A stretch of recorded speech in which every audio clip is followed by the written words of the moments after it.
ልንገራችሁ፣ ደስታን መጥገብ ከፈለጋችሁ ያ ደስታ ክርስቶስ ነው። ሌላ የለም። ምንም ብትባክኑ በጣም ብዙ ዘፈኖችን ስላዳመጣችሁ ጭፈራ ቤት ስለሄዳችሁ ደስታን አታገኟትም። ደስታ ክርስቶስ ነው። እስመ ዘበኀቤከ የዐርፍ ነጸሮተ ኩሉ ነባብያን። የአይኳትያን መላእክት የደቂቀ አዳም ሁሉ አይን የሚያርፈው አንተን ሲያይ ነው ይላል። የሰው ልቡ የሚያርፈው ክርስቶስን ሲያይ ብቻ ነው። ምንም ነገር ብታዩ ስታዩ ትኖራላችሁ እንጂ አይናችሁ ሊጠግብ አይችልም። እምናየው ክርስቶስን ያየለት ነው። አያችሁ፣ እንደዚያ ሲል የጠገበ ሰው አልሰማችሁ? አረጋዊ ስምዖን ጌታን ታቀፋልና ምንድን ነው ያለው?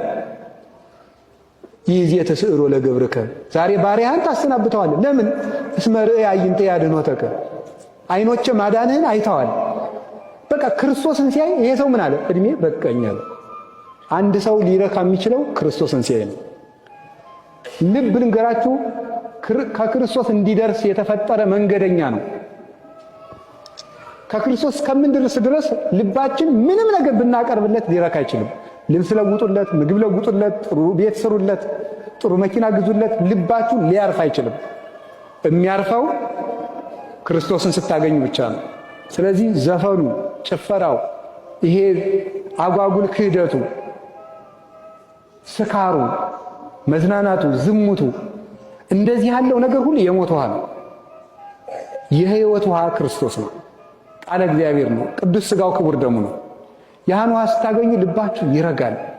በእውከት ውስጥ በሰላም ትኖራላችሁ። ቅዱስ ዳዊት ያገኛትን ሰላም እናገኛታለን ሲል ሰምታችሁታል።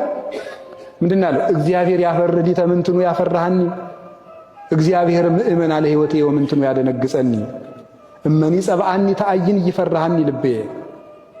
እግዚአብሔር ብርሃኔ ነው፣ ምን ያስደነግጠኛል? እግዚአብሔር የሕይወቴ መታመኛዋ ነው። ከተማ እንኳን ቢከበኝ ልቤ አይደነግጥብኝም ይላል።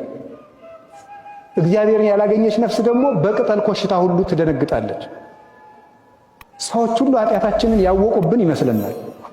ቀድመን እኛ እንሸሻለን። ያ እንዳይሆን ክርስቶስ የሕይወት ውሃ ነው።